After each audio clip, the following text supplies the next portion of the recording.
Bologna casserole, the protein solution. When meat was too expensive during the Depression, people turned to bologna to get the protein they needed, making bologna casseroles popular in households across America where fresh meat was completely unaffordable. This dish represented the democratization of protein, making affordable processed meat feed an entire family when fresh meat was completely out of reach financially. The casserole was made with bacon, peppers, onion, canned pork and beans, canned chili and beans, cheddar cheese, and bologna, creating a hearty meal that provided both protein and satisfaction, despite using processed ingredients.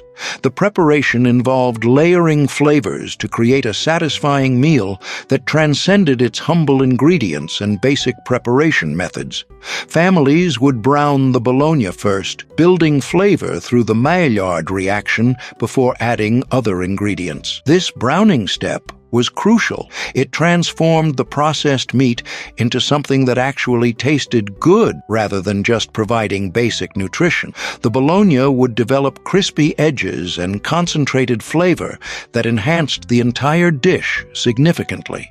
This casserole recipe was hearty and had flavor, significant praise for Depression-era meals that were often bland and focused purely on survival rather than enjoyment. The combination of beans provided fiber and additional protein, while the vegetables added vitamins and texture that made the dish more satisfying. The dish could be stretched with additional beans or vegetables, making it adaptable to family size and available ingredients in the pantry. The combination of beans and processed meat provided complete proteins, essential for growing children and adults doing physical labor to survive economically. The casserole could be assembled ahead of time and baked when needed, making it perfect for busy families trying to manage work and household responsibilities. The cheese on top created a golden, appealing surface that made the dish look special despite its humble ingredients and simple preparation. This casserole proved that creativity could transform even the most basic processed meats into satisfying family meals that provided both nutrition and comfort during uncertain times.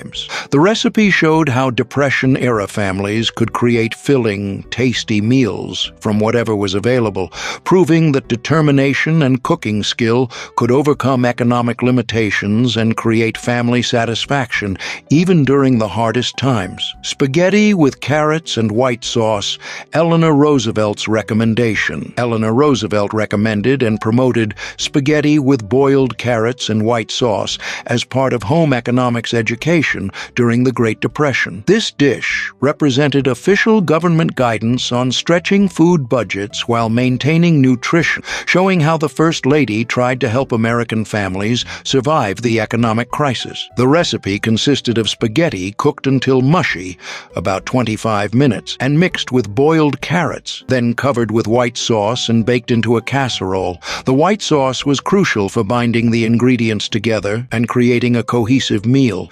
The sauce was made with milk, flour, salt, and either butter or margarine, with maybe a little pepper for flavor. This white sauce was poured over everything for budget meals during the Depression, creating a unified dish that was filling and provided both carbohydrates and vegetables. The sauce helped mask the overcooked texture of the pasta and vegetables while adding richness and calories. The ingredients were mixed in a baking tray and baked until the top was golden, creating a thick, mushy, bland casserole that prioritized nutrition over flavor. While not flavorful by modern standards, this dish provided carbohydrates from the pasta and vitamins from the carrots at minimal cost. The long cooking time was intentional. It created a soft texture that was easy to digest and made the meal feel more substantial. The recipe showed how government nutritionists tried to help families maintain health during economic hardship ketchup while working within severe budget constraints. The dish could be made in large batches and reheated,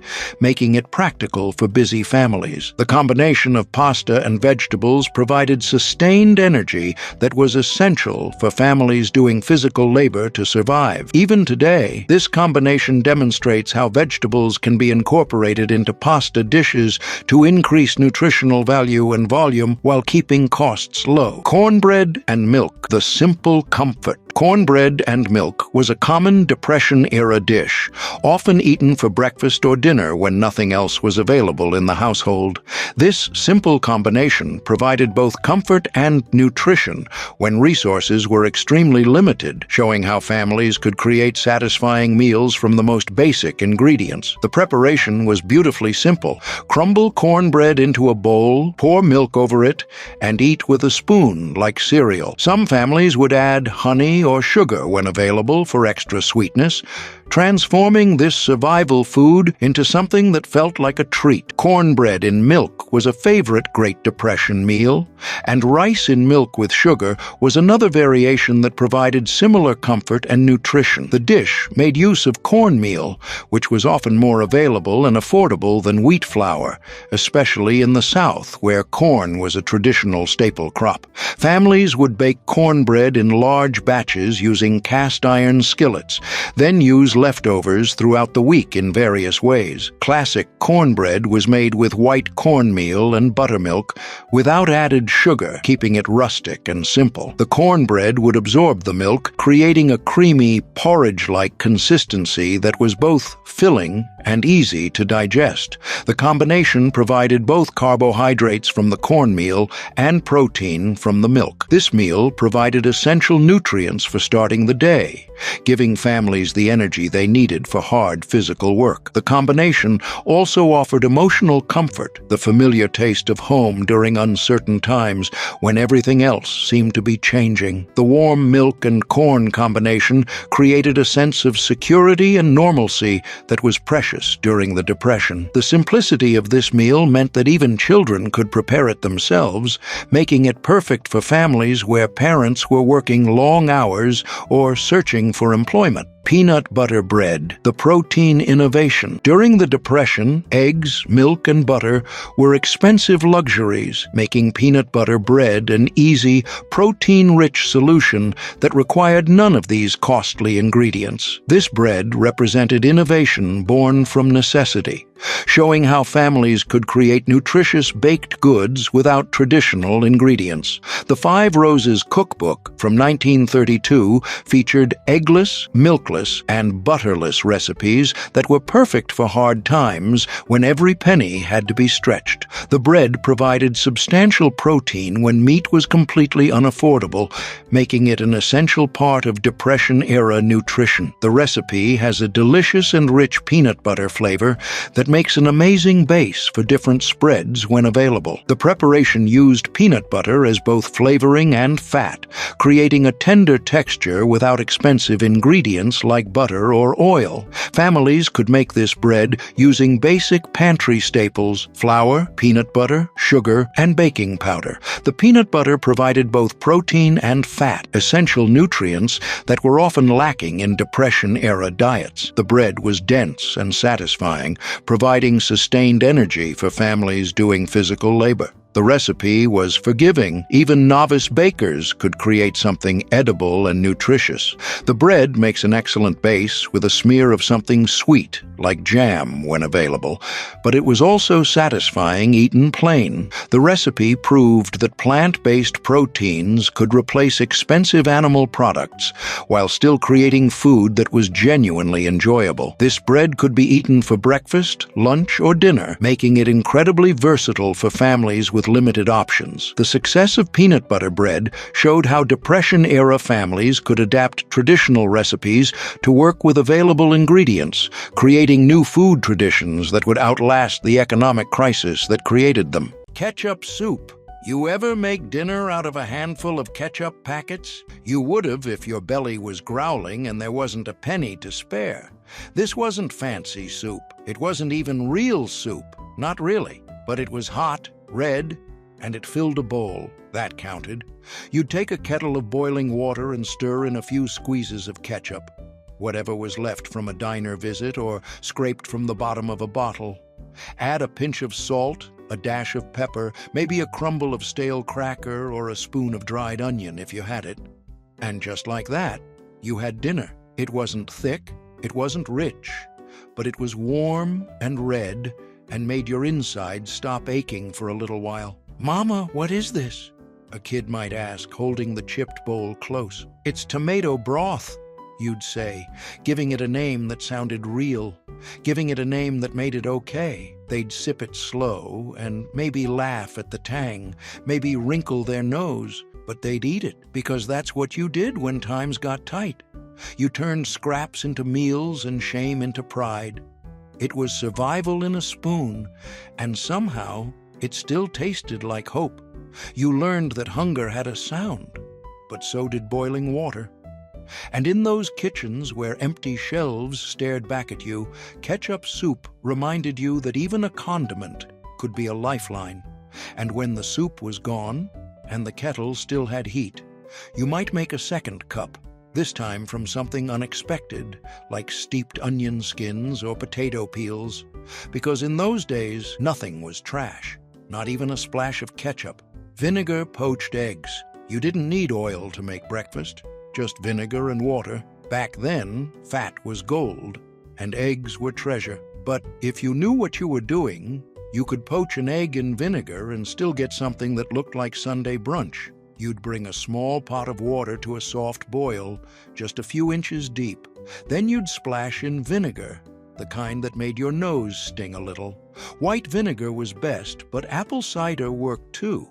It made the water cloudy and sharp, but that's what helped the egg hold together. You'd crack one egg, just one, into a small cup, then lower it into the swirling water. The vinegar curled the whites fast, kept the egg neat like a little bundle. No oil, no butter, just patience and practice. 2, maybe 3 minutes later, you'd lift it out with a slotted spoon.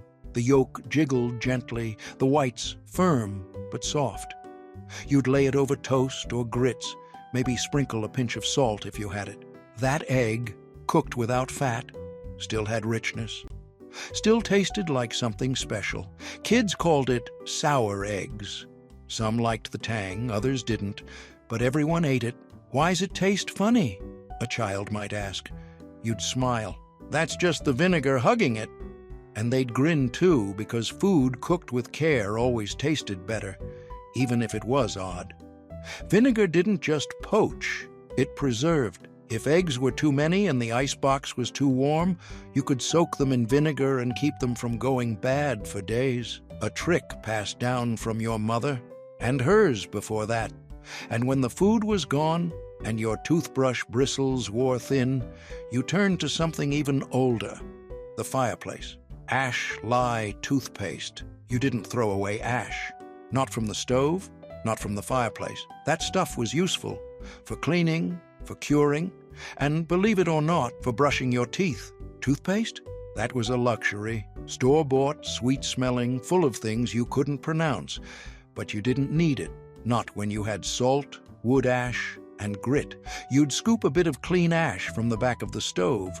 Not the sooty black kind, but the fine, soft gray powder left after hardwood burned hot and slow. You'd mix it with a pinch of salt and just enough water to make a paste. Gritty, chalky, bitter, but strong. Rubbed onto your teeth with a cloth, or an old brush if you had one. It scrubbed away grime and freshened your breath. Sort of. The salt cleaned, the ash neutralized. It wasn't minty, but it worked. "Is this safe?" someone might ask, eyebrow raised. And you'd say what your grandma said, "Better than nothing and better than rot." Kids squirmed at the taste, but learned to live with it. It became routine, a part of morning chores, a reminder that you could still take care of yourself even when money was gone and soap was scarce. Ash had other uses too. It cleaned cast iron, kept bugs out of the garden, even made lye soap when boiled down right. But in the bathroom, it became a badge of survival. You learned to smile without shame, because that chalky gray meant you hadn't given up, and after scrubbing with ash and salt, you might just boil onion skins into tea, a dusty brown broth that warmed the chest and soothed a stubborn cough. Because in the Dust Bowl, even your fireplace helped keep your family going. Newspaper pan liners. You didn't waste grease, not even for cake. When baking pans were too sticky and butter too precious, you turned to something nobody wanted: yesterday's newspaper. A soggy sheet of newsprint could save your whole cake. You'd tear a page from the paper, not the comics, not obituaries, but something in between, and dampen it under the pump or kitchen spigot, not soaked, just softened. You'd lay it in the bottom of your baking tin, pressing it smooth with your knuckles. Then in went the batter. Maybe vinegar cake, maybe water pie. The paper kept the cake from sticking, just like parchment. It browned the bottom, held moisture in, and peeled right off once the cake was done. You didn't need butter. You didn't need flour. You just needed a steady hand and a scrap of something printed. "Won't the ink ruin it?" someone would ask. "Nope," you'd say, slicing the cooled cake with a butter knife. "It bakes clean." The scent of warm cake filled the room, and no one noticed a thing. You'd shake the paper out, toss it in the stove, and wipe the pan with a cloth. Kids licked the crumbs from their fingers, never knowing how close you'd come to skipping dessert altogether. And when that same pan had to hold stew the next day, you gave it a good scrub, not with soap, not with steel wool, but with meat. Salt pork soap scrub. Before salt pork hit the skillet, it cleaned it first. Sounds strange? Maybe. But during the Dust Bowl, even a slab of meat had more than one job to do. You'd take a chunk of fatback, cured pork belly packed in salt, and hold it like a bar of soap. The grease was thick, the surface gritty. You'd scrub the bottom of the cast iron skillet with it, loosening the black crust from yesterday's cornbread or fried mush. The salt acted like an abrasive. The fat softened what was stuck. With a little elbow grease and maybe a splash of hot water, the pan came clean without a drop of real soap. Then, without hesitation, you'd rinse that same piece of pork, pat it dry, and drop it into the stew pot. Waste not. The flavor was still there, and nobody minded. "Mama, didn't you use that to clean the pan?" one kid might ask. You'd just smile. That's how you season it, and you weren't wrong. Salt pork brought depth to beans, lent chew to cabbage, gave biscuits a crackly edge when chopped fine and fried in the pan first. But before all that, it kept your skillet shining. You didn't have Brillo, you didn't have Dawn, but you had lard and grit and know-how. That hunk of meat was part food, part soap, part secret. Just like everything else in a Dust Bowl kitchen, it worked triple time to keep the family fed. And when even salt pork was gone and the cupboard echoing, you reached for something wild, like dandelion greens from the back pasture. Corn cob jelly. You wouldn't think a leftover corn cob could turn into anything sweet, but your grandma did. She didn't throw them out, she boiled them. And what came out of that pot wasn't just pale yellow jelly. It was sunshine, sealed in a jar. After dinner, once the corn was scraped and the butter dish wiped clean, those bare cobs were saved in a bowl beside the sink. Not because anyone told them to, because wasting them felt wrong. Come morning, she'd drop a few into a pot of water, bring it to a boil, then let it simmer low and slow until the liquid turned golden and smelled faintly of roasted corn and summer fields. She'd strain the liquid through cheesecloth, stir in sugar and a packet of powdered pectin, and boil it again. As the bubbles rolled, the kitchen filled with a scent that made you pause. Part corn, part caramel, part memory. It was the kind of smell that lingered in your clothes and clung to the walls long after the jars were sealed. And that color, not quite yellow, not quite amber, glowed like morning light. Poured over hot biscuits, it looked like store-bought honey, but sweeter, smoother, like something made by hand and heart, not machine. They didn't call it corn cob jelly to be clever. They called it that because there wasn't another word for the magic of turning nothing into something. No corn, no problem. The flavor lived in the cob, and if you added a splash of lemon juice or a cinnamon stick, it tasted like a luxury you didn't have to explain. One man from Kansas said, "We didn't have money, but our shelves were golden." And he meant it. Next time someone tosses a cob, you'll remember this, and maybe set it aside, because your grandmother didn't just make jelly, she preserved dignity. And speaking of preserving dignity, wait till you see what she did with dandelions. Dandelion syrup. Most folks cursed dandelions. Your grandma blessed them. While neighbors mowed them down, she picked them in a flour sack, smiling as if she were gathering gold. To her, those bright yellow weeds weren't a nuisance. They were breakfast. She'd wake early, before the heat rolled in, and walk barefoot through the yard, plucking only the brightest blooms.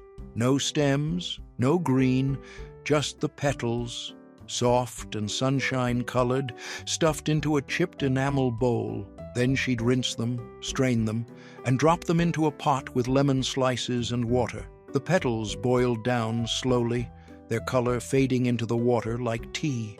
Then came the sugar, stirred gently, patiently.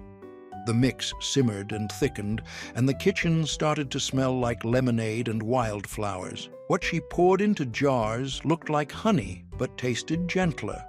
Floral, light, with a lemony brightness that danced on your tongue. She'd spoon it over cornbread or drizzle it into tea. Kids thought it was real honey. Grown-ups knew better, but no one complained. Because when sugar was scarce and syrup was a dream, this was what you made. A sweet from weeds, a treat from a field most people ignored. And the best part? It didn't cost a penny. People laughed at us, one woman recalled, but when their cupboards were bare, they came asking for a jar. Dandelion syrup wasn't about survival. It was about seeing beauty in the unwanted, the overlooked, the wild. Your grandma didn't need a garden to make something good. She just needed a weed, some lemon, and time. And just wait, the next dish didn't even need sugar or petals. It needed nothing but a hot oven and water. Mock apple pie, no apples. You wouldn't believe it unless you tasted it yourself. A pie made with no apples, no orchard, no fruit at all. Just Ritz crackers, lemon, sugar, and a whole lot of Depression-era grit. But when you closed your eyes and took that first bite, your tongue swore there were apples inside. It started with a box of crackers, crumbled just right and dropped into a pie shell like they were golden slices from a tree. Then came the magic. Lemon juice, sugar, cinnamon, and a splash of vanilla, all simmered into a syrup that softened the crackers until they puffed and soaked up the sweetness. You'd cover it all with a second layer of crust, lard-based maybe, or just flour and water pressed thin and patched by hand. Then bake it until the top browned and bubbled. The smell filled the whole house, warm and familiar. Apple pie? Not quite. But your memory couldn't tell the difference. Kids never knew the trick. They ate it with their mouths full and eyes wide, nodding like it was the best pie they'd ever had. And maybe it was, because the real flavor wasn't in the fruit. It was in the idea that something ordinary could taste like something special. That even when orchards failed and stores ran dry, you could still serve a slice of something that felt like home.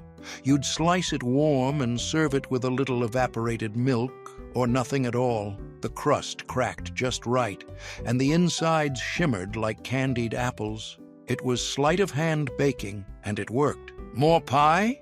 Someone might ask, fork already halfway up. Only if you guess what's inside, you'd grin.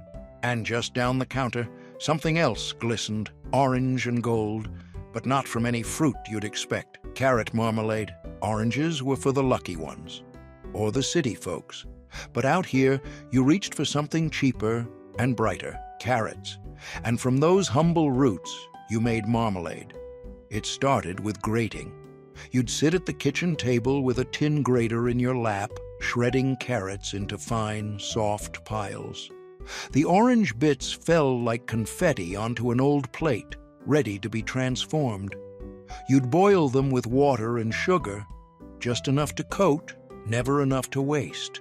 Then add lemon zest, maybe a spoonful of juice, sometimes a touch of ginger or cinnamon. The pot bubbled low and slow on the stove, sending up sweet steam that smelled like orange candy, even if no orange had ever touched the mix. The sugar thickened, the color deepened, and when it cooled, it spread golden across biscuits like sunshine in a jar.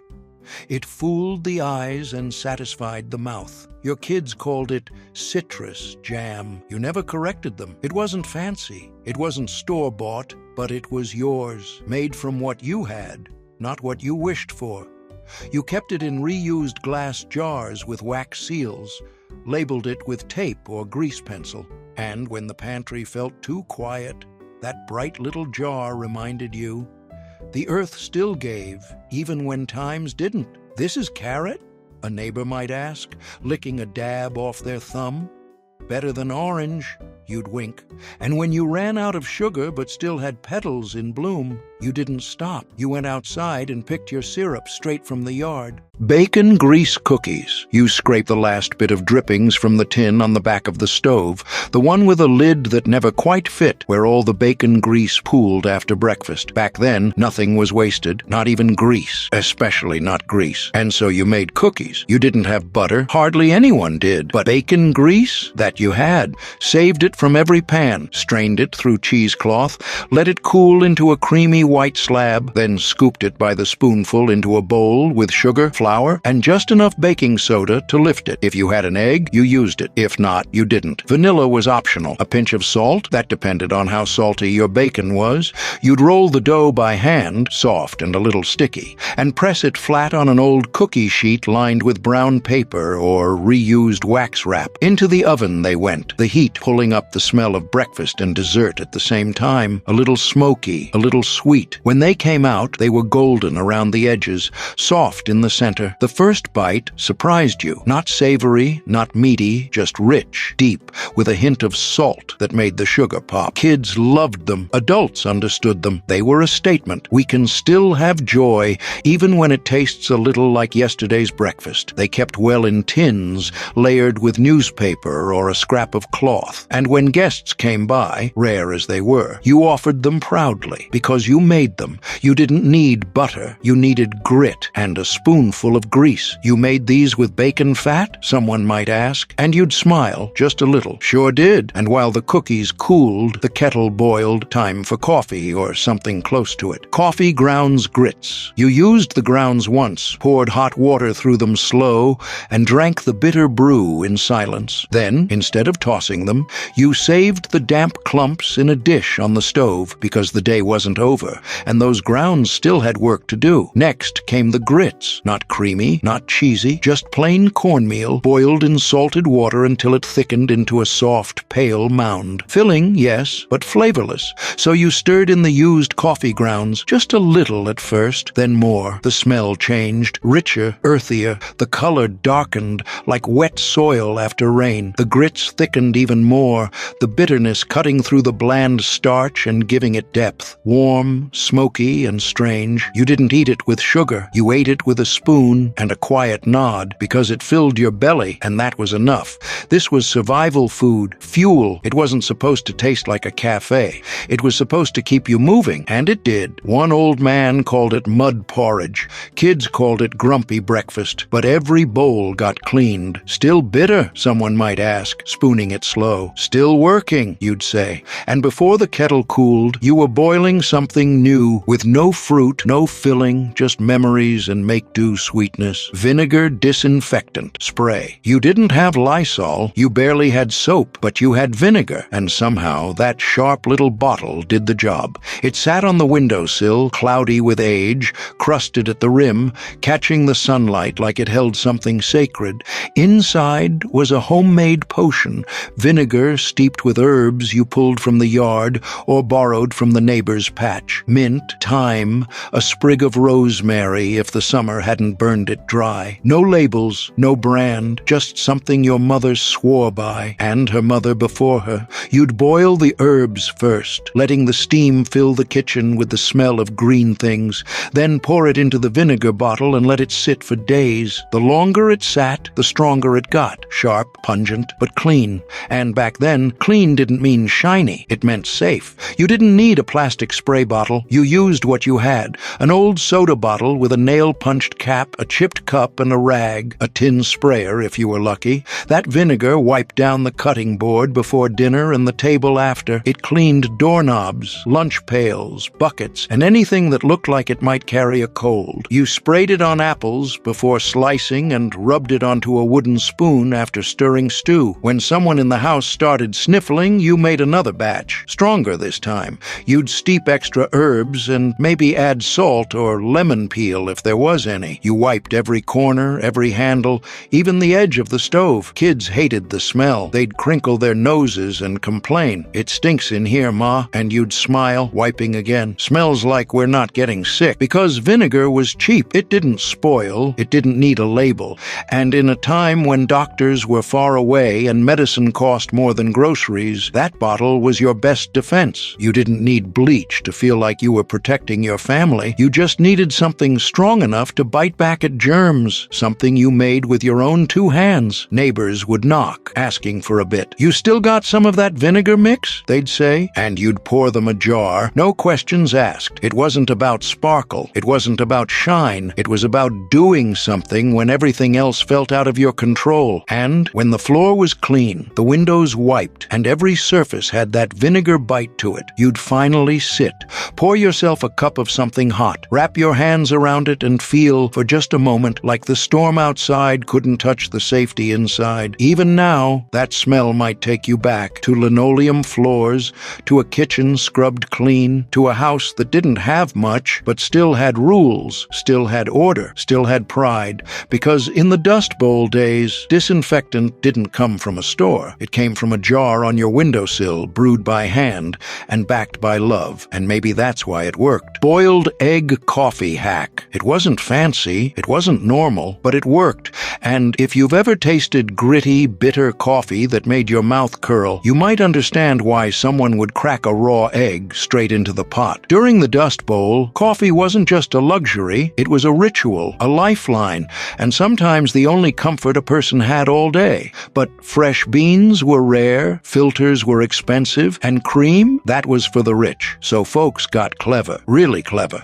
You'd start with whatever coffee you had, sometimes old grounds that had already been brewed once. Dump it into a dented kettle or tin pot. Then came the strange part, one raw egg, shell and all. You'd crack it gently, letting the white and yolk slide into the mix, then crumble in the crushed shell right behind it. It looked like a mess. But once that pot hit the fire and started to boil, something amazing happened. The heat caused the egg white to cook, and as it did, it latched onto the floating coffee grounds, wrapping around them like a net. The grounds clumped together and rose to the top in a soft mass. The crushed shell helped cut the acidity, and the yolk melted into the brew, giving it a smooth, rich texture that surprised anyone who dared to try it. This wasn't some backwoods joke. It was a real method, one that came from Scandinavian immigrants, passed down from grandfathers to sons, and then adapted by Depression-era families desperate to stretch every bit of flavor. You'd let the pot simmer,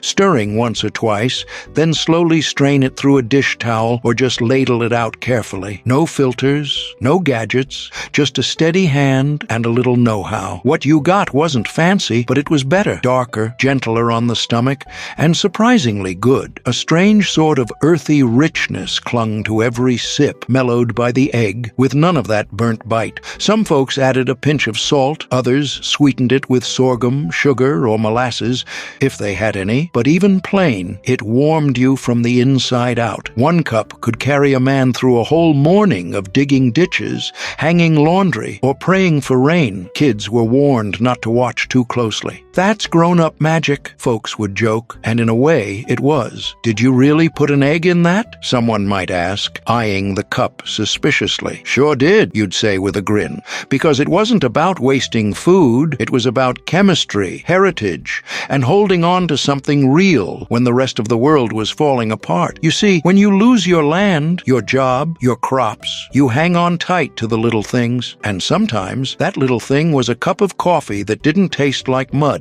Boiled egg coffee wasn't just a hack. It was a lesson in patience, thrift, and pride. You didn't need fancy machines or baristas, just hot water, old grounds, and one precious egg that pulled double duty. And maybe, just maybe, that's what made it taste so good. Because in a world where everything was being taken away, that warm mug in your hands meant something still belonged to you, even if it was just a strange, silky cup of coffee. Flour sack baking mix.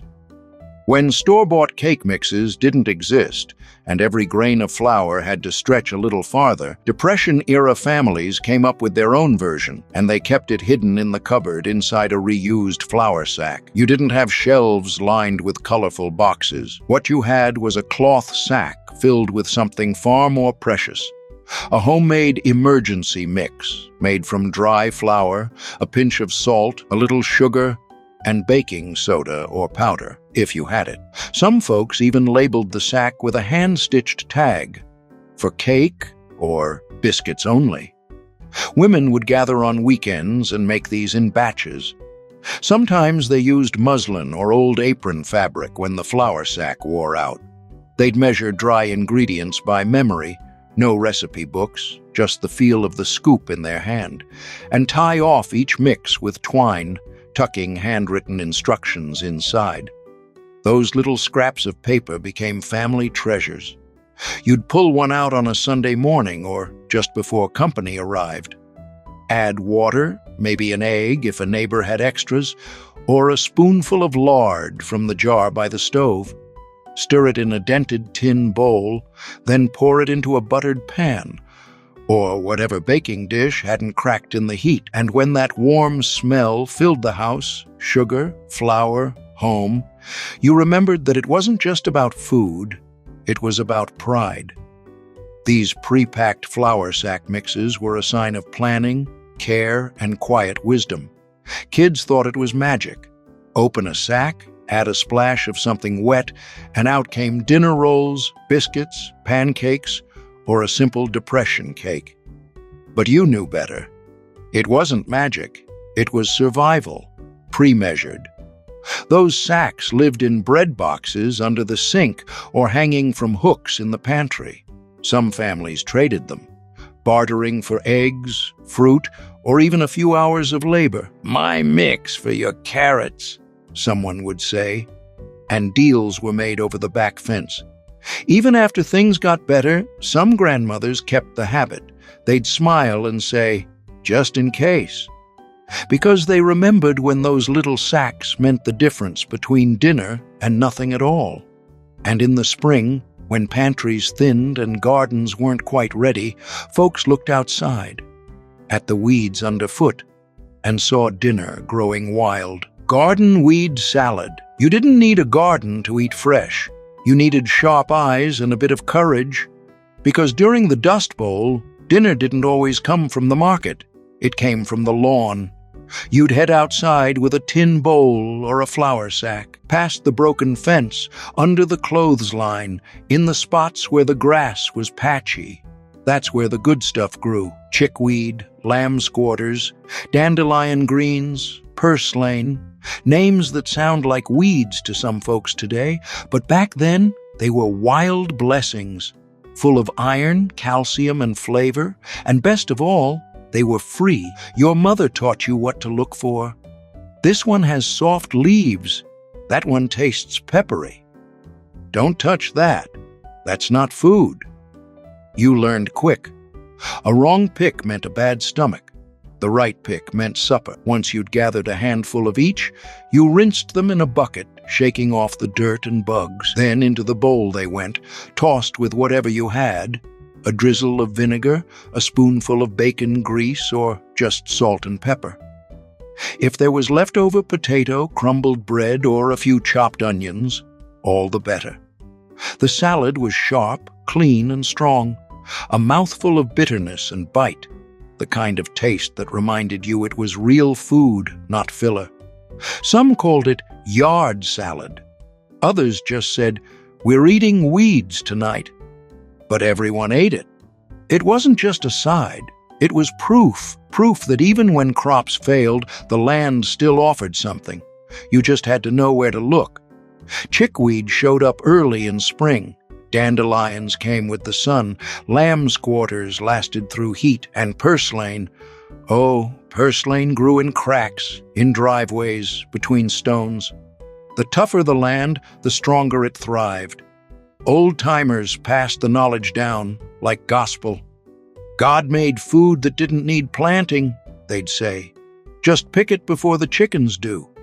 And maybe that's what survival looked like, walking outside, kneeling in the dust and gathering dinner leaf by leaf, weed by weed. Today, some of those same plants are sold in fancy markets under new names, but you know the truth. They were Dust Bowl greens, backyard supper, food that didn't come from a can, but from the strength of your own two hands, We just walked through 30 kitchen miracles, not recipes from glossy cookbooks, but raw, honest survival. These weren't dishes born from luxury. They were born from grit, from grandmothers who could turn potato skins into broth, or a pile of dandelions into syrup, from kids who stirred vinegar into cleaning water and called it disinfectant, from men who sipped peanut shell coffee and called it just fine. If you felt something along the way, a memory, a scent, a voice you haven't heard in years, that's not by accident. That's legacy. Because this wasn't just food. It was wisdom, survival, love disguised as boiled peels and bacon grease. You didn't just eat these meals. You carried them. You passed them down. And even if the world has changed, the lessons haven't. Waste nothing. Stretch everything. Feed with heart, not just ingredients. And now? Maybe you'll try one. Or just remember how good it felt to watch your mother save the day with nothing but a tin of lard and a wooden spoon. Maybe you'll teach your grandkids what hot bacon dressing smelled like when it hit cold lettuce. Or how vinegar wasn't just for salad. It kept your whole house safe. These stories are ours. They don't belong in a history book. They belong in the kitchen, in the conversations, in the comments down below. So tell me, which dish brought back the clearest memory? Which one made you smile? Which one made you tear up just a little? Drop it in the comments. Let's build something together. A living recipe box full of truth, toughness, and taste. Wilted lettuce salad with hot bacon dressing. The lettuce was fresh-picked, soft, and fading fast in the summer heat. That's when you moved quick, because this wasn't the kind of salad you served cold. This was a Depression-era secret, something you could make with bacon grease, vinegar, and a bit of sugar that transformed tired greens into a Sunday side dish. You'd tear the lettuce by hand, no fancy knives, no fuss, and drop it into a big bowl. Then you'd heat up a skillet with saved bacon fat, a spoonful of vinegar, a little water, and a pinch of sugar. Maybe an onion slice if it hadn't gone soft. When the mixture sizzled, you poured it straight over the greens. They hissed, they softened. And suddenly your kitchen smelled like a mix of breakfast and garden soil. The lettuce wilted just enough, not soggy, just tender.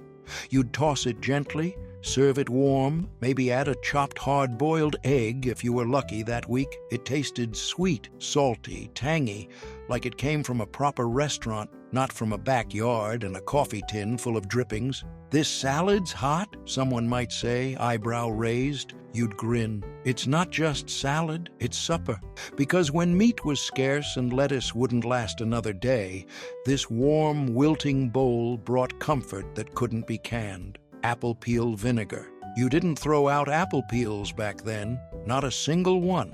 After pie making or drying apple slices, folks gathered up the peels and cores in a jar, covered them with water, and added a spoonful of sugar. That's it. No store-bought yeast, no fancy bottles, just scraps, time, and a little kitchen faith.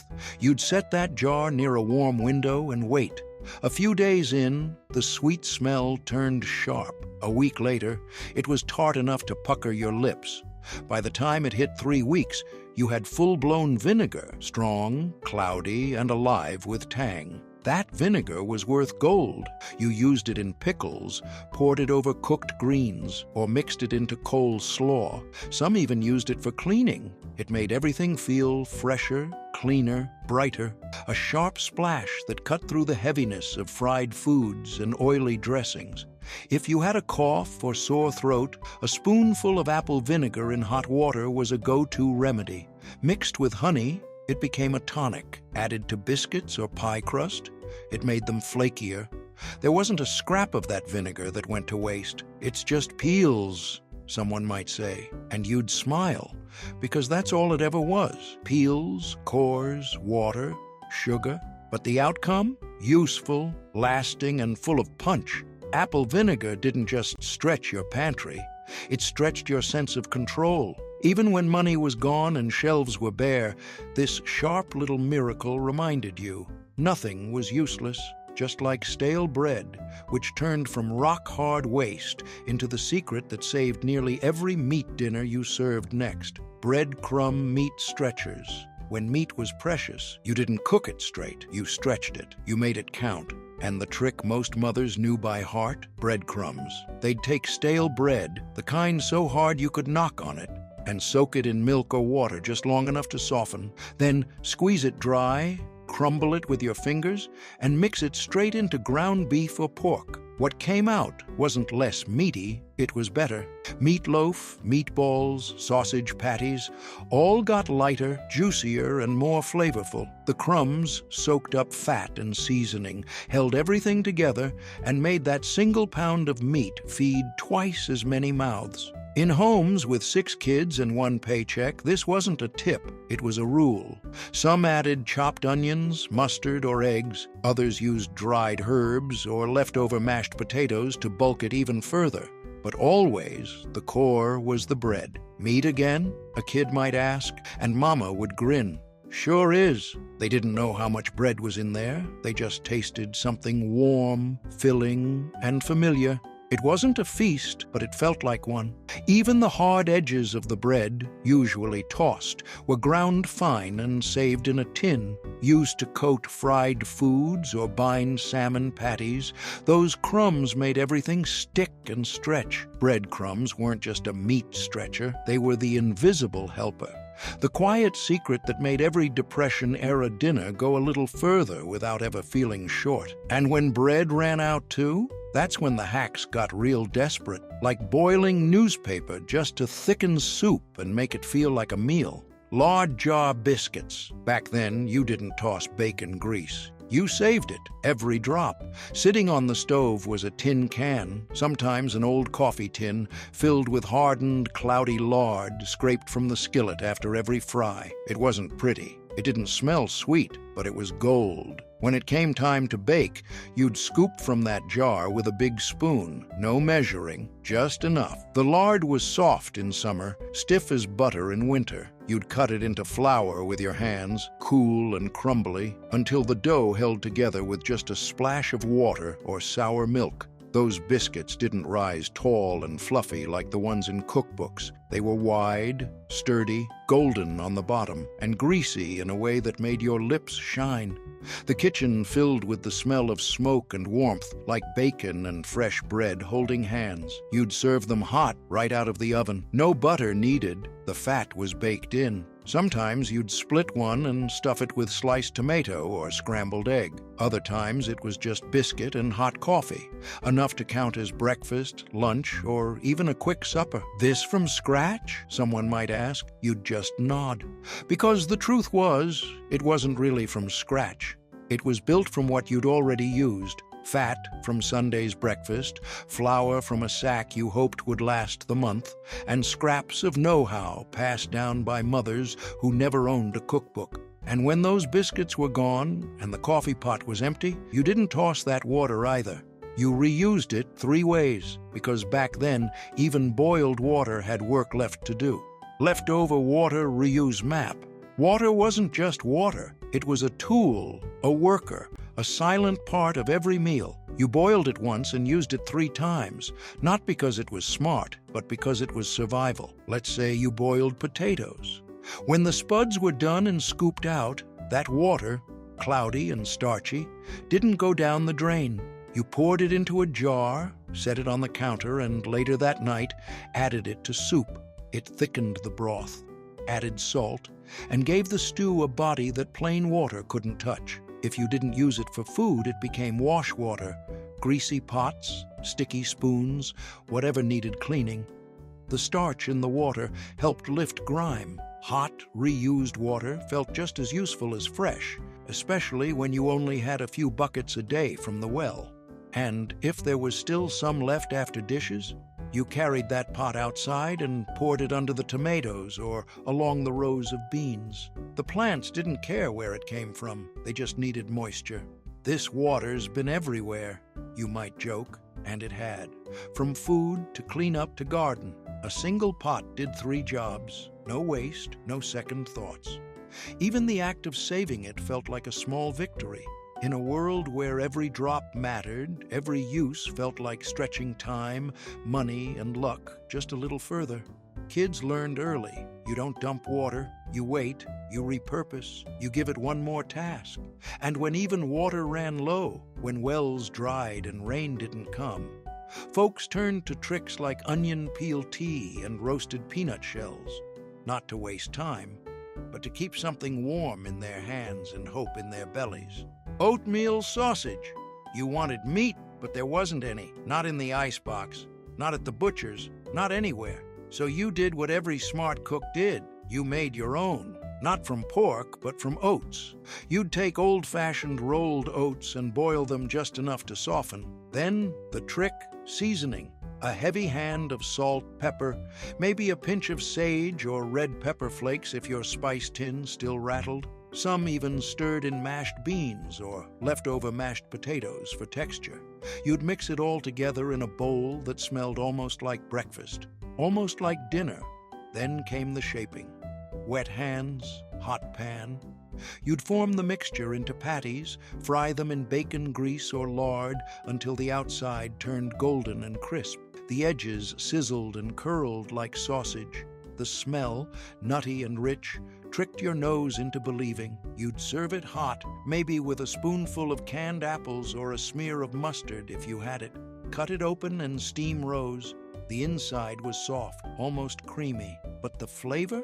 That punch of pepper and smoke made you forget there wasn't a scrap of meat inside. "Is this sausage?" someone might ask, fork in hand. You'd smile. Close enough, and it was. Because back then, dinner wasn't about what you had. It was about what you could make with what you had left. These oat patties stretched $1, fed a family, gave tired hands something to cook, and hungry mouths something warm to chew.